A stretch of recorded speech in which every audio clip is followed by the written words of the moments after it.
لو بتظهر معاك الرسالة المزعجة دي ان الاوفيس بتاعك مش متاكتف، موضوع بسيط جدا وسهل.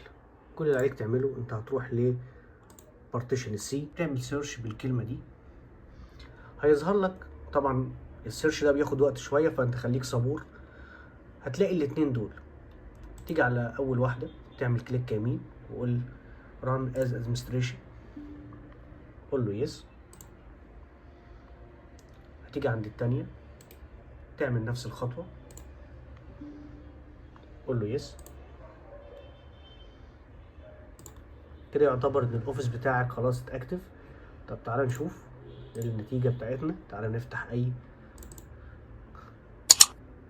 فايل من اكسل مثلا، هل هتظهر معانا موضوع الاكتيفيشن؟ خلاص ما ظهرتش، الموضوع اتحل.